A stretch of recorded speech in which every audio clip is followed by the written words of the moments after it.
इधर भी कोई अब्र रहमत का छींटा, इधर भी नजर बेसहारों के वाले, इधर भी कोई अब्र रहमत का छींटा, इधर भी नजर बेसहारों के वाले, निगाहों में है तेरी बख्शिश का आलम, खड़े हैं तेरे दर पे तेरे सवाले, निगाहों में है तेरी बख्शिश का आलम, खड़े हैं तेरे दर पे तेरे सवाले, इधर भी कोई अब्र रहमत का छींटा। कभी एक जमाने में थी वजह नाज़िश, तेरे नाम लेवाओं की शान आले, मगर अब तो है इबरतों का फसाना, हम अहले मुसीबत की आशुफ्ता हाले, मगर अब तो है इबरतों का फसाना, हम अहले मुसीबत की आशुफ्ता हाले, इधर भी कोई अब्र रहमत का छींटा, हमें फिर अता हो जलाले अबू जर, हमें फिर इनायत हो शान बिला। तो जिसने इस राज को पा लिया ना,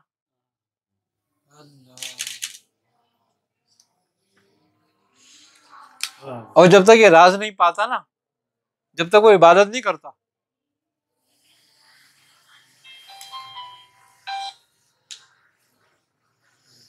उसकी इबादत नहीं होती उस वक्त तक, जब तक इस राज को नहीं पा लेता।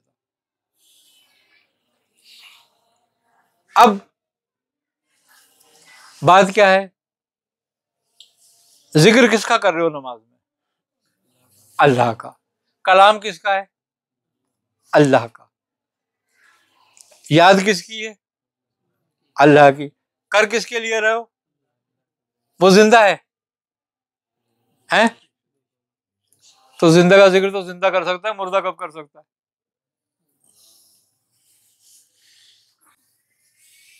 उसका तो सब कुछ अपनी जगह दुरुस्त है, तू कहां है अपनी जगह पर? जब तक तेरा कल्ब नहीं है, रुजू नहीं है, तू जिंदा नहीं है।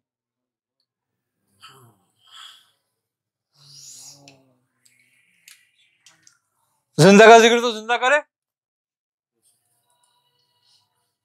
अब जो जिंदा का जिक्र मुर्दा करेगा तो क्या फायदा होगा?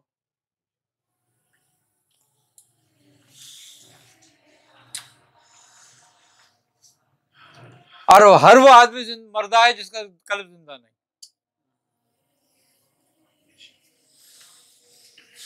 तसव्वुफ की इस्लाम में शरीयत का मामला और है, लेकिन रुजू शरीयत भी कहती है, खुशू और खुदू शरीयत भी कहती है।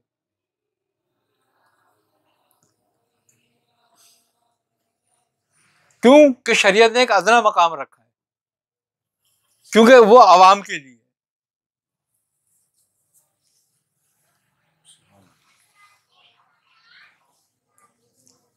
अब एक मरीज मौसमी बुखार का और एक टाइफाइड का, और दोनों को पैरासीटामोल तो फायदा नहीं करेगी, दोनों के लिए इलाज अलग अलग है।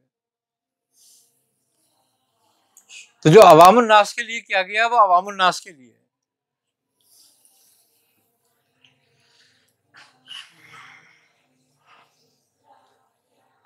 किसी संग्रहणी असाल के मरीज को अवाम का खाना खिलाओ, कौरमा रोटी, खुदकशी करने का मुतरादिफ होगा उसके लिए।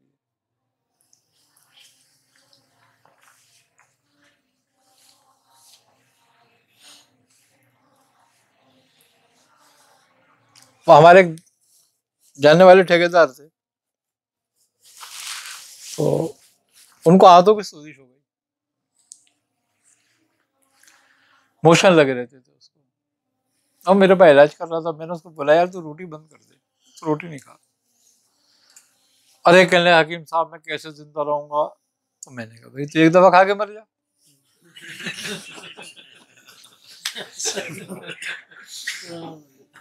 हाँ सीधी सीधी बात है। फिर मैंने कहा यही कर सकते हैं।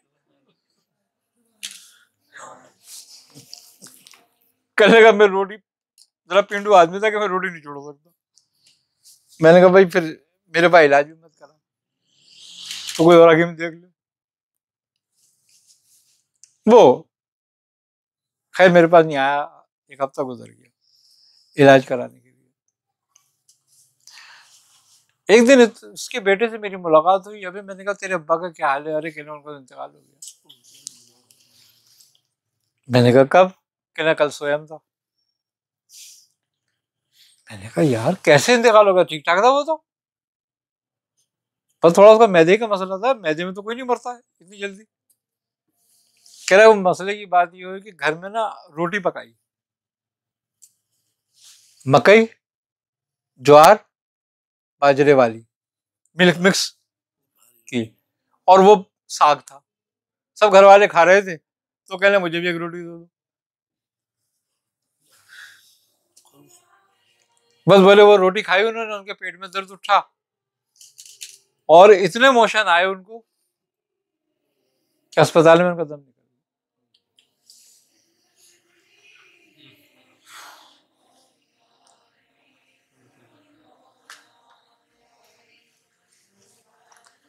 अब बाकी तो घर वालों को कुछ नहीं हुआ।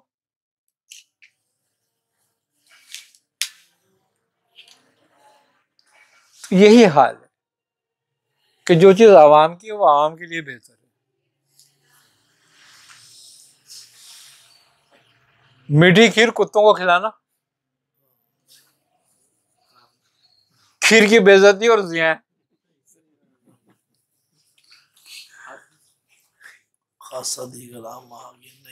नहीं करना।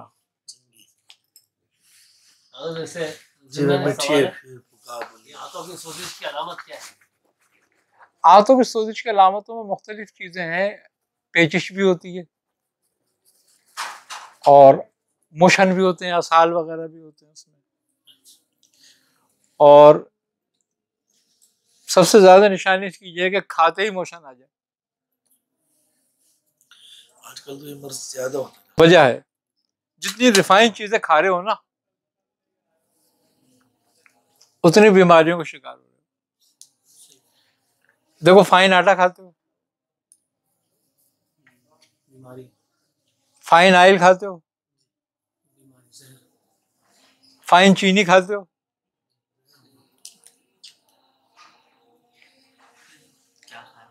है? हाँ क्या खाए? लाल आटा खाओ, नहीं खाते लोग? खाते हैं, पंजाब में सबसे ज्यादा। गुड़ खाओ, शक्कर खाओ, तेल खाओ सरसों का इस पकवान के बजाय, मोटा चावल खाओ बासमती के बजाय। लाल चावल, हाँ यानी ये पालिश किया हुआ चावल है ये जो हम लोग अभी खा रहे हैं। हाँ तो बीमारियां तो हम खरीद खरीद के खा रहे हैं। और वैसे जैसे ही कोई सुनता है ना हकीम अगर कहता है रोटी मत खाओ तो वो समझता है कुछ खाना ही है, तो रोटी रोटी को ही खाना समझता है। हालांकि कद्दू खा ले, गाजर खा ले, जो कुछ खा रहा है वो खाना ही है, खाली रोटी खाना थोड़ी है। ये सब ये संग्रहणी का इलाज, इसका कुछ नुस्खा बताएंगे? मुजर्रब नुस्खा। संग्रहणी का बेहतरीन इलाज है, एक छाल आती है, कड़ा छाल कहलाती है। कड़ा छाल। हाँ, तो उसका पाउडर बना के और दही में मिला के खिलाया जाए तो संग्रहणी का बेहतरीन कामयाब इलाज है। वैसे तो गोंद कतीरा वगैरह भी देते हैं और बहुत सारी चीजें देते हैं, मुलेठी भी देते हैं और भी बहुत सारी हैं, बेलगिरी, वही कह रहा हूँ, बेलगिरी भी देते हैं, लेकिन ये बड़ा मुजर्रब इलाज है संग्रहणी का, कड़ा छाल। और वैसे असाल वगैरह के लिए जीरा वगैरह बेहतरीन होता है। सफेद जीरा पीस के थोड़ा सा इस्तेमाल करा दिया जाए। पहले तो घरों में जीरा होता था, बुढ़ियों को पता होता था। हाँ हाँ, बस। तो बात ये है कि हमने तो बीमारियां मोल ले ली हैं, अब हम सिस्टम का हिस्सा बन गए, मालूम होते हुए भी नहीं छोड़ सकते।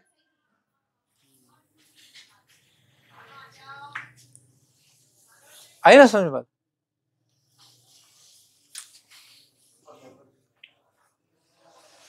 गंदम से जान नहीं छूट रही। हाँ, खाद वाली खतरनाक गंदम है। हमारे दोस्त सिद्धि से आए थे, मैंने कहा यार मेरे को बारिश वाली गंदम अगर हो सकती है बाहर नहीं, तो बोला दुआ करो बारिश हो जाए तो ले आऊंगा। बोला बारिश नहीं होगी तो बोला हम क्या करें। नहीं, अब मसला ये है ना, अब हमारी मजबूरी हो गई है ये। अगर आज फार्मी मुर्गी नहीं होती तो ये देसी मुर्गी तुम्हें मेडिकल स्टोर से मिलती। हाँ, डॉक्टर ही लिख के देता भाई मुर्गी का सूप पीना है, तो तुम्हें देता है मेडिकल वाला कि भाई ये की यही। तो मजबूरी है, क्या करा जाए, जबकि ये मुर्गी भी जहर है अगर देखा जाए तो। फितरत से हटकर है ना। हजरत नेमतुल्लाह शाह वली रहमतुल्लाह अलैह की पेशगोइयां बड़ी मशहूर हैं सूफिया में। आप ने पेशगोई करी कि एक वक्त में जाके हिंदुस्तान के 2 टुकड़े हो जाएंगे और फिर उस एक टुकड़े का भी एक टुकड़ा 2 हो जाएंगे। और आपने फरमाया कि और वो जो हिंदुस्तान के 2 टुकड़े होंगे, एक टुकड़ा मुसलमानों को मिलेगा और वो मुसलमानों का होगा। लेकिन उसके मुसलमान बेगैरत होंगे।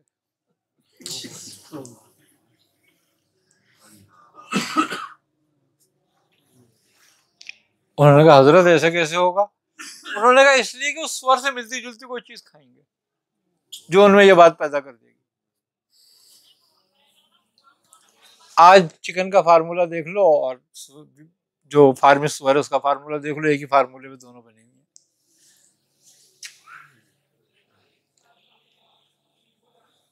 तुम खासियत पे खाना नहीं खा रहे, अलामत पे खा रहे हो। वो मुर्गी जैसी है अलामत में, लेकिन मुर्गी नहीं है। मुर्गी नहीं है।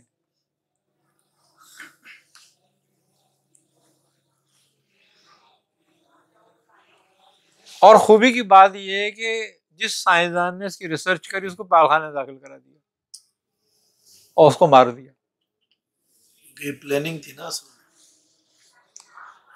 अच्छा, खासियत है, अरब ऊंट खाते हैं, उनकी खासियत देखो कैसी है, गजूर लोग तो अपने दुश्मन को नहीं भूलते।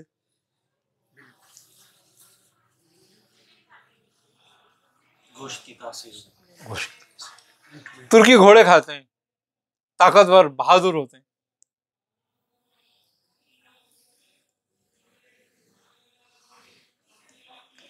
फिलिपाइनी कुत्ते खाते हैं, देखो बच्चे के पैदा होने के बाद 4 दिन आंख नहीं खुलती। तासीर।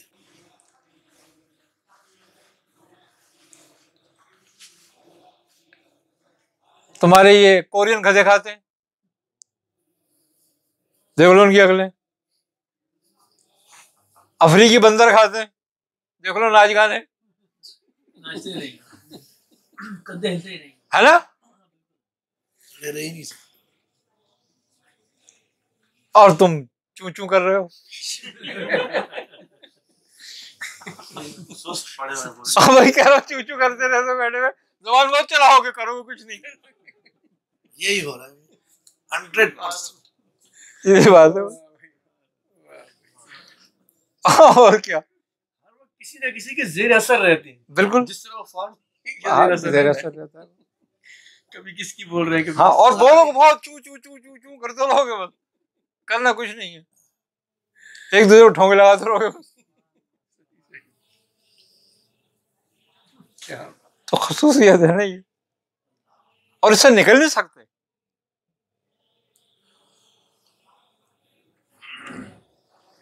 ये भी बात है। क्यों? कि तुम जकड़ गए हो, जाल में फंस गए। बस अब नहीं निकलते, अब तो मरना है, निकलना नहीं है इससे। इसी सिस्टम के हिस्से में मर जाएंगे। जानते सब है हम, कर कुछ नहीं सकते, क्योंकि चू चू की आदत है, फितरत तो वही है।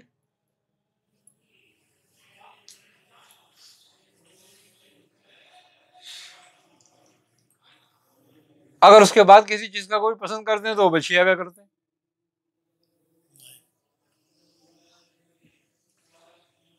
वो भी मादा है, उसका भी यही हाल है, सर झुकाए खड़ी रहती है हर बात पे। आज तुम भी देख लो, सर झुकाए खड़े रहो तो कोई कितना जुल्म करता रहे, तुम आवाज नहीं निकालते। अल्लाह अब तुम कहते हो पाकिस्तान में इनकलाब आएगा, कैसे आएगा?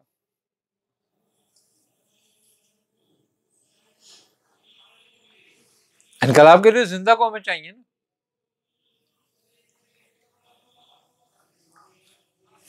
आज सारा पाकिस्तान तोड़ दिया, कोई बोल रहा है? तबाह कर दिए लोगों को। हाँ, चीफ जस्टिस ने कहा रोड खाली कराओ, तो उन्होंने पूरी कराची तोड़ दी। कोई बोला? कोई भी नहीं बोला, बल्कि अपने हाथों से तोड़ना शुरू। खुद तोड़ते रहे।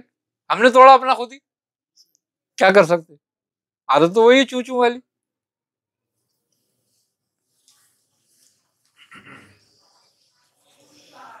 फिर ये क्या हम जिंदा कौम है? कौन से जिंदा है, कहां से कौन जिंदा कौम है भाई? वही लुटेरे 70 साल से पाकिस्तान खा रहे हैं, उन्हीं के पीछे तुम नारे लगाते रहते खड़े हुए। हाँ, मोबाइल चोर को करते हो थानेदार के हवाले, और जो खरबों खा जाए उनको असेंबली में डालते हो। बल्कि मार मार के उसको तो जान से मार देते। हाँ, तो ये जिंदा कौम है।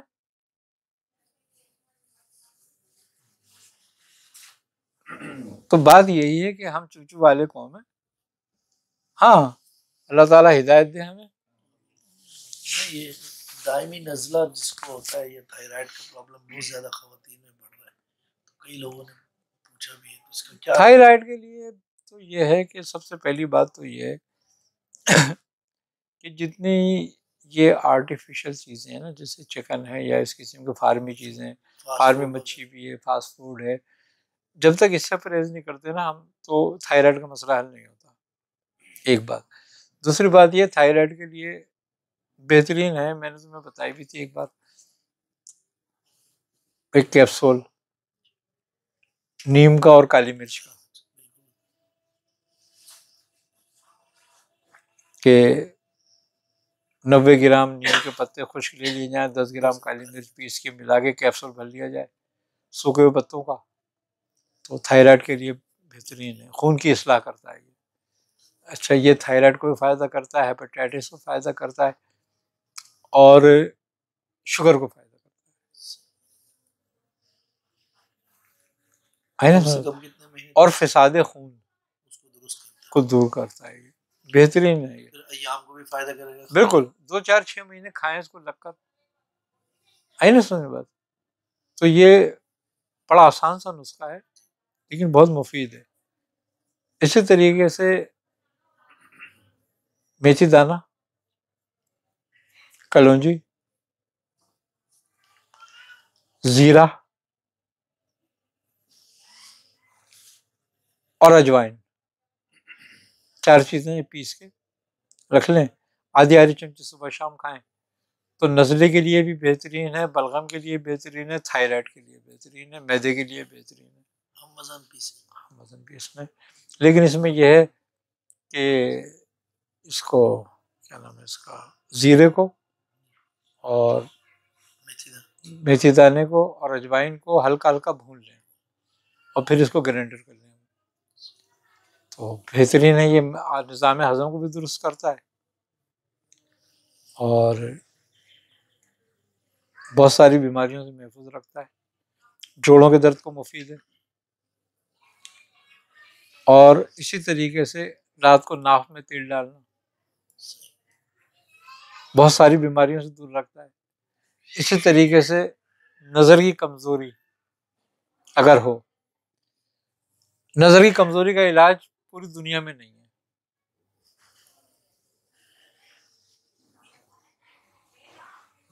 अगर नज़र गिरना शुरू हो जाए इसका इलाज नहीं है। इसका बेहतरीन इलाज ये है कि नाक में असली घी लगाओ रात को सोते वक्त, देसी, और सुबह उठते ही अपना लब लेके ना बासी कुल्ली करे बगैर आंखों में लगाओ काजल की तरह। 2 से 3 माह ये अमल करो और अपना चश्मा चेक कर लो। शुगर की मर्ज से जिसकी नजर चली जाए या कमजोर हो जाए उसके लिए, अगर उसकी पर्दा वगैरह कोई जल गया है, खत्म हो गया, तो फिर तो नहीं है। लेकिन नजर कमजोर हो रही है, अभी जाला या धुंध आ रहा है, तो खत्म हो जाएगा। और ये जो नुस्खा मैंने बताया शुगर के लिए भी बेहतरीन है, नजर की कमजोरी के लिए बेहतरीन है। लेकिन आंखों में सुबह को थूक लगाना है और रात को नाक में जो है असली घी लगाना है। आप देख लो। अच्छा, वो नसें एक बार बता दूं मैं आपको, जो सूखने लगती हैं, जिससे बीनाई आती है आंख में, दिमाग से जो इनकास करती हैं, जो खून देती हैं, बारीक वरीदें इसको, वो सूखने लगती हैं या वो बंद होने लगती हैं, चौक हो जाती हैं चिकनाई से। नाक में तेल लगाना, ये घी लगाना उनको भी खोल देता है, जिसका इलाज पूरी दुनिया में नहीं है।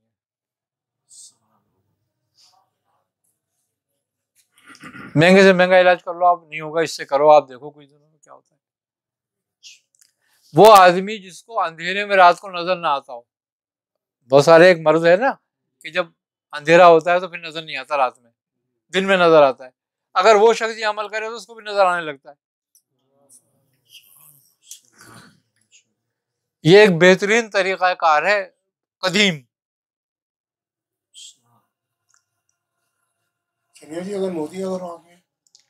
अगर मोती इब्तिदाई है तो इस लफ्ज से खत्म हो जाता है, पक चुका है तो फिर इसका ऑपरेशन कराना जरूरी है, फिर इतना फायदा नहीं करता। गोश्त वगैरह बड़ा होता है, वो नमक हड्डी बढ़ जाती है। ये बता दीजिए, घी जो है वो गाय भैंस किसी का भी, कोई सा भी हो, देसी हो बस, इसमें शर्त ही है। अच्छा, मजे की बात यह है कि ये नाक जो है जड़ है इंसान की, यहां से 72,000 नसें जो है ना हमारे जिस्म में फैल रही हैं। ये 72,000 नसों का मजमुआ है, और जब आप इसको तर करते हो ना तो 72,000 नसें तर हो जाती हैं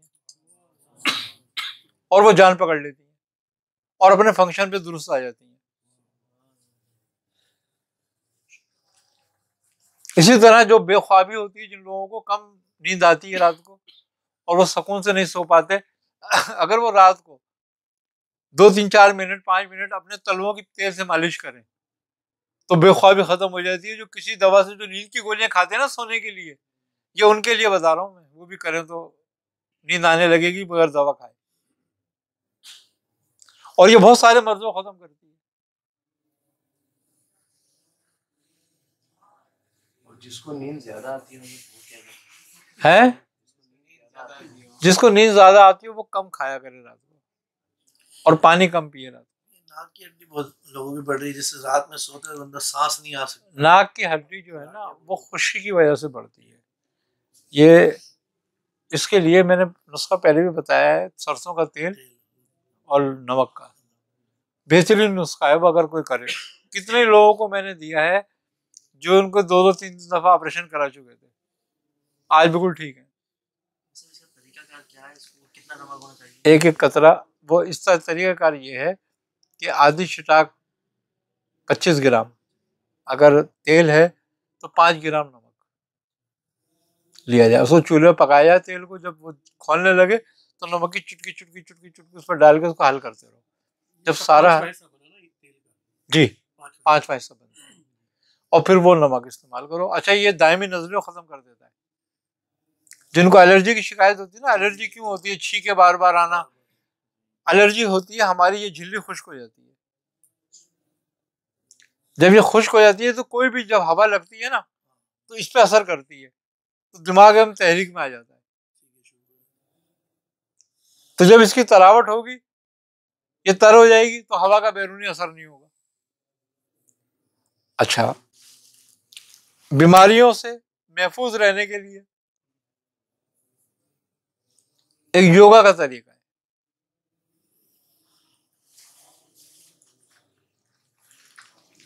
और वो योगी इस तरह करते हैं कि गर्मी और सर्दी का लिहाज रखते हैं। शमशी हमारा एक नथना, शमशी एक कमरी है।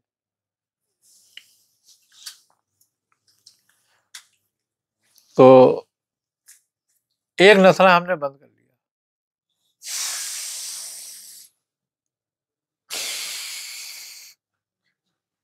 अब ये हम खींचे और ये छोड़ें, ये खींचे और छोड़ें, और ये 100 मरतबा अमल करें एक नथने का।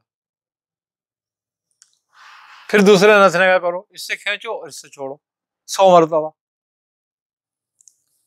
और 100 मरतबा फिर दोनों नथनों को लो। ये तकरीबन 25 मिनट का अमल है दिन में, रोजाना सुबह नहर में। जो बिल्कुल सारी बीमारियों में मुब्तला हो, पहले वो करके देख ले। वाह, इसी योगा से, इस योगा से।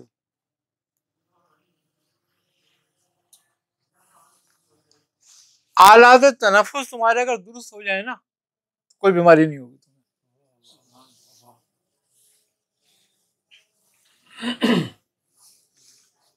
ये बहुत कमाल बात है ये।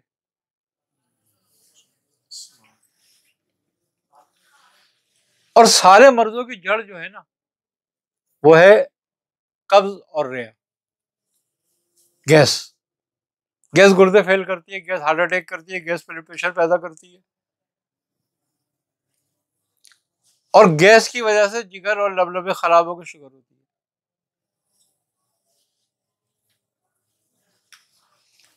गैस की वजह से तुम्हारे तमाम ग्लैंड्स जो है ना, गदूद का निजाम जो है वो दरम बरम होता है, डिस्टर्ब होता है। अगर रात को सोते वक्त गर्म दूध में 1 चमचा बादाम के तेल का, या गरीब आदमी हो तो 1 चमचा अरंडी के तेल का। अब दोनों बातें इसलिए बता रहा हूँ कि साहिब शरबत है तो वो अरंडी का तेल ना पिए, वो बादाम का पिए, और जो बेचारा गरीब है वो कौसरा ही ले ले, उसके लिए वही बादाम का तेल बन जाएगा। रात को 1 कप दूध में 1 चम्मच डाले और पी ले, कुछ दिनों करे पेट की बीमारियां दफा हो जाएंगी, सेहत सही हो जाएगी। और पेट की वजह से बंदा सारा डिस्टर्ब रहता है, सारा डिस्टर्ब, सहनी सुकून भी नहीं मिलता। कब्ज और रियात दोनों को खत्म करेगा, दोनों को खत्म कर देगा। यही जड़ें हैं, ये जड़ें हैं बीमारियों की। तो ये लेडीज और जेंट्स दोनों के लिए बेहतरीन अमल है। बस पेट की मश्क जो है वो हामला औरत ना करे, बाकी सही औरत करें। देख लो, मर्दों से निजात मिल जाएगी, एलर्जी से, नजले से, साइनस से, सबसे निजात मिल जाएगी। हार्ट की रगों को खोल देता है ये अमल।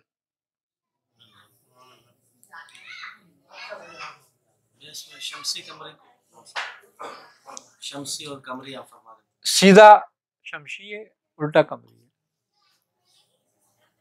वो किस लिहाज से ये शमसी कमरी? तुम्हारे बाजुओं से, तुम्हारा एक हाथ पे शम्स का असर है, एक पे कमर का असर।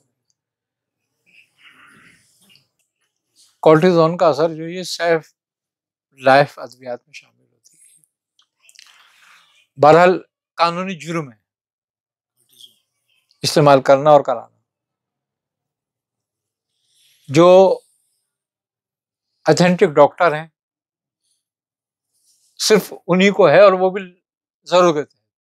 जो वो देखते हैं कि बहुत जरूरत है इस वक्त करनी है तो वो ठीक है। पहली बात तो ये। दूसरी बात ये है कि अगर किसी को कॉर्टिजोन पे लगा भी दिया गया है तो उसका बेहतरीन जो तोड़ है वो है अलसी और मेथी दाना।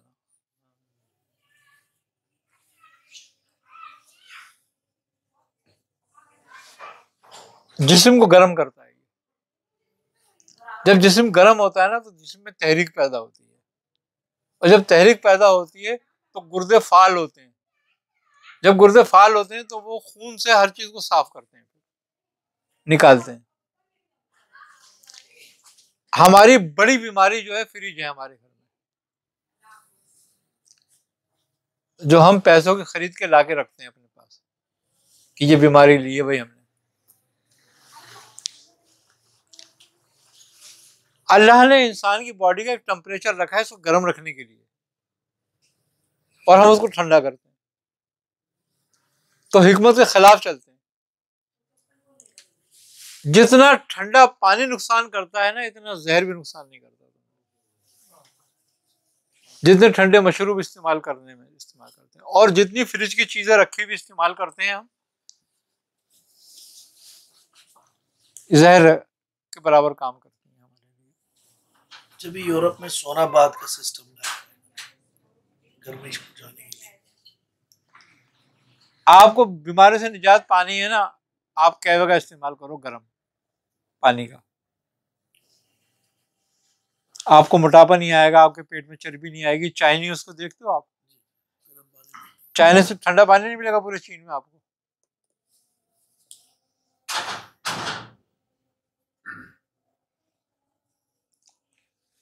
तो हमारे ऊपर मोटापा लाने वाली चीज, चर्बी जमाने वाली चीज है ठंडा पानी और ठंडे मशरूब। ठंडा में है तो ठंडा नहीं हो जाता जिसमें तुम्हारा गर्म है। हाँ करीब जा रहे हैं, जब तो आज की उम्र कम है। हाँ मजे की तलाश में मौत के करीब जा रहे हैं। ठंडा पानी पियो मटके में डाल के, मटका भर के रख लो। मटके का पानी जितना ठंडा होता है बेहतरीन पानी है, उतना ठंडा बस तुम्हारे लिए। जितना सुराही का ठंडा पानी होता है बेहतरीन पानी ठंडा तुम्हारे लिए। अच्छा सर्दियों का बना हुआ मटका लो या सुराही लो, गर्मियों में ठंडा रहेगा पानी उसका। ये तासीर है। हाँ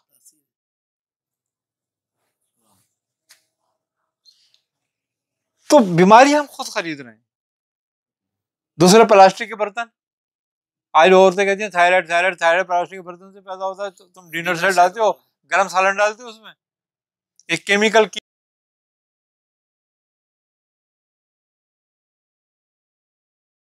इधर भी कोई अब्र रहमत का छींटा बजा है कि हम तश्नगाने करम का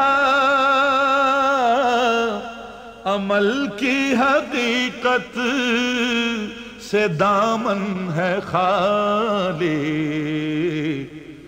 बजा है कि हम तश्नगाने करम का अमल की हकीकत से दामन है खाली। मगर ये शरफ भी कोई कम नहीं है